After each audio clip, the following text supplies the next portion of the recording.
Uma boa tarde ao Vítor e aos demais participantes e ouvintes desta apresentação. Em primeiro lugar, gostaria de agradecer pela oportunidade, a partir da avaliação positiva que tivemos desse trabalho, de poder apresentar este parcial resultado de pesquisa no segundo SIMPAT, que é o Simpósio Internacional Pan-Americano de Toponímia. Na continuidade, para além do título, Toponímia, Povoamento e Organização do Território, estudo comparativo a partir dos nomes dos municípios da Paraíba e do Rio Grande do Sul, vamos, então, eu apresento, em nome dos meus colegas Rui Jacinto e Inocêncio de Oliveira Borges Neto, os resultados desta pesquisa. Podemos passar. Bom, a título de introdução, eu diria que a parceria deste trabalho é feita em instituições entre o Brasil e Portugal. E, neste momento, especificamente, nós vamos tratar de um comparativo entre os topônimos dos estados brasileiros do Rio Grande do Sul e da Paraíba. A abordagem, no caso, é tratada aqui a partir de dois tópicos fundamentais. Isto é o que nos envolve o trabalho na sua totalidade. A toponímia e a leitura do território analisa, no caso desta pesquisa, o nome dos lugares enquanto um estudo geográfico, enfatizando a localização e a distribuição do ponto de vista da cartografia e o significado dos lugares, ou, mais especificamente, dos municípios. E, para além disso, tratamos também de aspectos do povoamento, do processo de colonização e de organização do território desses estados. A partir de uma investigação preliminar feita com base nas toponímias locais, foi definido que um ensaio de tipologia, e denominamos ensaio porque é uma construção flexível, aonde se pode, a cada estado, como nós veremos, ampliar ou suprimir topônimos porventura não encontrados. Podemos ir adiante. Os eixos estruturantes da classificação toponímica que nós utilizamos foram esses três. O primeiro foi a base conceitual e ideológica, cujos exemplos de nomes deixam transparecer pontos de vista e expectativas dos primeiros colonos, tais como as de alcançarem um paraíso na terra, ou de terem finalmente acesso à terra, e que se expressam em topônimos que revelam alegria, felicidade e bem-estar, entre outras. Também destacamos o papel importante da religião, que se manifesta na presença e na ligação com a Igreja, através da prevalecência dos nomes de santos aos lugares. O exemplo que eu trago aqui é o exemplo da região das Missões, que é uma região que foi originária do processo de povoamento espanhol, né, a partir das missões jesuíticas, cuja presença é dominantemente de nomes de santos. E a terceira referência são acidentes morfológicos, ou seja, aqueles que emanam da natureza nas suas especificidades, né? Seja no campo da biogeografia, seja no campo do relevo, seja no campo dos recursos hídricos. Vamos adiante. Bom, com base nisso, a classificação taxonômica propriamente dita, né, ou seja, a interpretação dos nomes dos municípios de ambos estados, foram enquadradas em três coordenadas principais. A primeira diz respeito ao nome da matriz identitária, que inclui os nomes dos lugares que remetem à matriz primordial, inicial, ou a certos qualitativos identitários, né? A segunda diz respeito às rotas de povoamento primordial, que engloba os nomes dos lugares que, de certa forma, vão revelar a gênese do povoamento e o processo de colonização, através dos nomes de pessoas, de santos, de lugares portugueses e de outras nacionalidades, ou mesmo datas históricas. E, por fim, as condições naturais e as especificidades locais, agregando aí os lugares que têm nomes associados à natureza, seja em relação à biogeografia, a presença de acidentes morfológicos, entre outros. Adiante. Para construir essa cartografia, foram utilizados os seguintes procedimentos. Primeiro, a classificação das toponímias e vinculação dos resultados à base cartográfica dos municípios, seja do estado do Rio Grande do Sul, seja do estado da Paraíba. Para isso, foi necessário fazer a vetorização das bases cartográficas da divisão regional do estado da Paraíba e das regiões fisiográficas relativas ao estado do Rio Grande do Sul. A composição dos mapas foi feita com a sobreposição dessas bases cartográficas, as duas já referidas, a divisão regional e as regiões fisiográficas, com a classificação, a espacialização da classificação toponímica, né? Cabe ainda dizer que essa vetorização foi feita através do software ArcGIS, né, dessas duas bases, e a composição dos mapas foram feitas através do QGIS versão longa duração. Vamos adiante. Bom, os resultados em termos de mapeamento, que é o que a gente vai centralizar aqui.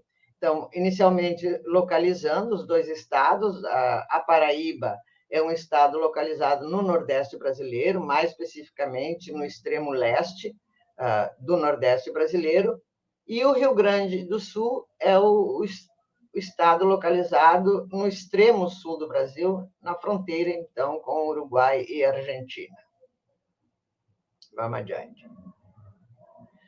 Num primeiro momento, foi feito um levantamento quantitativo da classificação toponímica, associando as diferentes tipologias.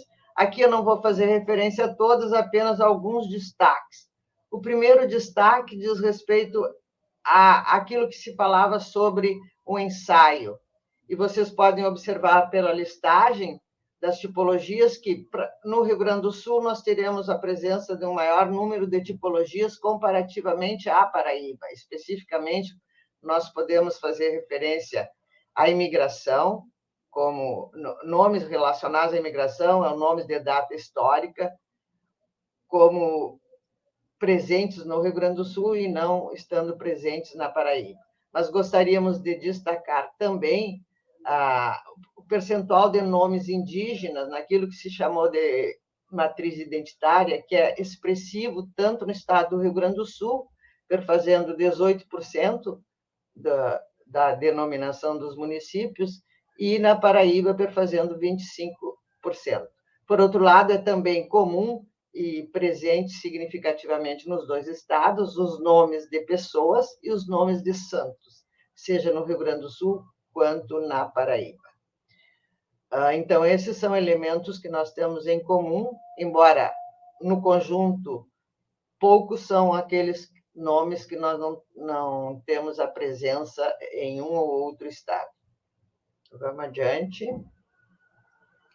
Os mapas produzidos passamos a apresentar a partir de agora. Nesse primeiro mapa, nós temos o nome de matriz identitária, ou seja, os nomes indígenas.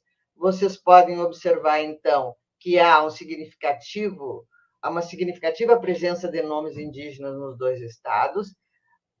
A distribuição não é necessariamente regular, ela se concentra em algumas regiões, e aí eu chamo a atenção no estado da Paraíba para a concentração em 3 regiões da Paraíba, que são, basicamente, as regiões 3 e 4, que seriam Brejo e Curimataú, né? Que são áreas, digamos assim, de clima não necessariamente tão semiárido, né? Ou seja, uma área de transição, e no Rio Grande do Sul nós vamos ter uma concentração mais especificamente no centro-norte do estado, sobretudo nas regiões do Planalto Médio, a encosta inferior do Nordeste e a encosta superior do Nordeste, que é uma região originalmente de mata e é, digamos assim, a região aonde tinha dominância de algumas tribos mais sedentárias, indígenas. Vamos adiante. Em relação às rotas de povoamento primordial, né, nós utilizamos duas categorias, nomes de pessoas e nomes de santos. Eles também são bastante expressivos nos dois estados, mas apresentam algumas distinções. Por exemplo, na Paraíba, nós temos uma maior distribuição ao longo do território paraibano, e uma maior concentração de nome de santos. E é significativa essa concentração na região indicada como a 7, que seria o sertão nordestino. E a religiosidade é presente até hoje, digamos, nesta região paraibana. Já no Rio Grande do Sul, nós vamos ter uma concentração de nomes de pessoas e nomes de santos significativamente na região centro-norte do estado, basicamente naquelas regiões já nominadas anteriormente, o Planalto Médio, a encosta inferior do Nordeste e a encosta superior. Esses nomes tanto podem ser nomes portugueses em menor escala e, em maior escala, os nomes associados à colonização alemã e italiana, além dos nomes de santos, que têm um vínculo com a colonização portuguesa, mas, da mesma forma, com colonizadores com outras etnias. Eu queria chamar a atenção que o centro-sul do estado sempre vai aparecer com a maior densidade de denominações por conta da sua própria malha municipal, que é diferente em relação ao norte, porque nessa região nós vamos ter maiores municípios e uma distribuição menor, digamos, de sedes urbanas. Vamos adiante. Bom, em relação aos elementos fundamentais do povoamento primordial, nós temos aí elementos fundamentais como sendo exemplos as denominação de cidades com denominação de curral, cidades com denominação de estância, enfim. As denominação de paraíso da terra, das quais já identificamos, nomes de lugares portugueses, imigração em nome de data histórica. No caso da Paraíba, nós vamos ter basicamente esses dois elementos, essas duas categorias, os elementos fundamentais do povoamento e a relação associada ao paraíso da terra, né? O sentimento do lugar. No Rio Grande do Sul, nós vamos ter uma maior diversidade, e essa diversidade vai novamente se concentrar nas mesmas regiões já anteriormente definidas. E aqui nós vamos ter uma associação ao sentimento de lugar muito vinculado também ao processo de colonização alemã e italiana, né, que é característico dessa porção do Estado. Vamos adiante. Em relação às condições naturais, neste mapa a gente faz um mapeamento do que chamamos de biogeografia, de um lado, decifrando animais e plantas, e de outros, algumas especificidades que, no caso, foram específicas do estado do Rio Grande do Sul. A presença de cidades com nome de mato, nome de pinhal, coqueiral, Gramado, Campina e, inclusive, Sertão, no Rio Grande do Sul. Na Paraíba, nós temos um número bastante reduzido de cidades com essas denominações, mas nós chamamos atenção aqui para aquilo que é mais significativo, que é o fato de que as plantas, a denominação de plantas, são expressivas tanto na Paraíba quanto no estado do Rio Grande do Sul. E é um revelador, no caso, das regiões com ocorrência de presença de vegetação de maior parte, seja num ou no outro estado. Licença, professora Dirce. Só para avisar que restam 5 minutos, tá bom? Tá, estou terminando. E, por fim, as condições naturais específicas, os acidentes morfológicos, da mesma forma, eles estão distribuídos na Paraíba mais esparsamente, no Rio Grande do Sul, concentrado exatamente em duas regiões, que é a escarpa do Planalto Meridional e no contato do escudo com a planície costeira. Vamos adiante. A hidrografia é um elemento fundamental, e aqui também nós temos uma distribuição associada, no caso da Paraíba, às regiões de maior umidade, no sertão, sobretudo, ao longo dos cursos d'água, e no Rio Grande do Sul, de maneira geral, e pelas razões que já falamos, vinculados ao centro-norte do estado. Presença de cidades com nome de arroio, cachoeira, lagoa, enfim. Vamos finalizando. Em relação às considerações finais, nós trabalhamos esses dois estados,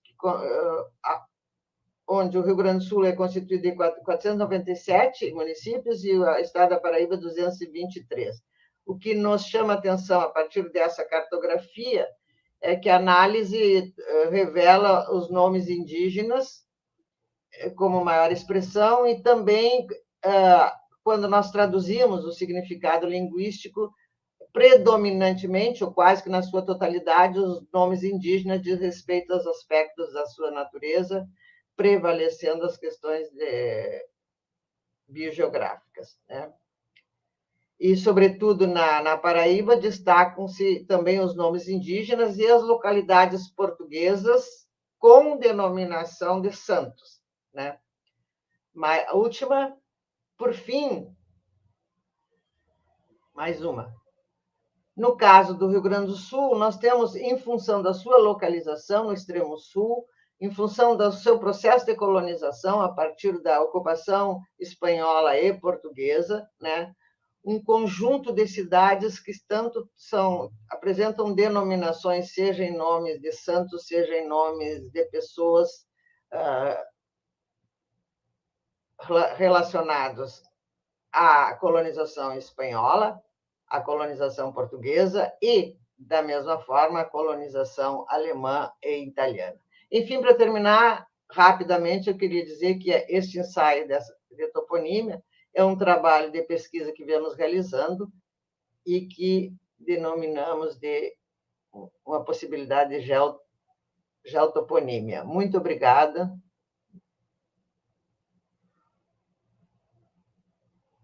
Muito obrigado, professora. Ótimo trabalho. Acho que a gente teve algumas perguntas, não? Vou colocar aqui. Marina Miraglia perguntou se ela gostaria de saber, né, se os processos de vetorização no ArcGIS foi automático ou teve que fazê-los manualmente, elemento por elemento. Marina, obrigada pela pergunta. Eu diria rapidamente duas coisas. Primeiro, que o processo de cartografia, especificamente, foi elaborado por um dos nossos participantes do projeto, que é o Inocêncio, que está presente nessa apresentação, né? Ele te daria mais detalhes. Mas eu diria, sim, que ele foi feito... a vetorização foi feita automática. Agora, para além disso, o nosso pesquisador especialista poderia decifrar melhor. Outra pergunta aqui. Apesar do interesse das categorias escolhidas para a classificação dos topônimos, realmente muito interessante. Gostaria de saber por que não foram consideradas taxonomias conhecidas, em particular a proposta da DIC, né, muito utilizada nos estudos sobre toponímia brasileira. Bom, o processo para nós chegarmos nessa construção, né, das toponímias, ela foi feita digamos que assim, um processo indutivo. Nós levantamos todas as cidades, a nominação das cidades, seja para o estado do Rio Grande do Sul, seja para o estado da Paraíba, e, a partir da análise do conjunto destes municípios, nós identificamos quais seriam aquilo que nós denominamos de eixos, né, de análise, e, a partir desses eixos, construímos as categorias e identificamos as toponímias. Foi com esse objetivo e com essa perspectiva que trabalhamos e produzimos o mapeamento, com o objetivo de fazer uma espacialização, eu diria assim, com um olhar geográfico sobre os topônimos. Próxima pergunta, do José Santos. Houve observação de predominância de tipo de topônimo? Um instantinho que aparece um negócio aqui. De topônimo ao longo de um rio de importância regional? Tem duas coisas, duas coisas para responder, José Luiz. A primeira, vamos fazer referência ao Rio Grande do Sul, quando trabalhávamos sobre a toponímia, e que o meu colega Rui me perguntava por que, havendo influência dos açorianos no Rio Grande do Sul, não havia topônimos, né, açorianos, nominando cidades. Fomos em busca desta explicação e conseguimos, digamos, um trabalho em que promove a espacialização das cidades de origem açorianas, e essas cidades têm todas elas denominação associadas a santos e estão, em grande parte, vinculadas ao rio Jacuí, que é o eixo central de penetração, digamos, da colonização açoriana no Rio Grande do Sul, né?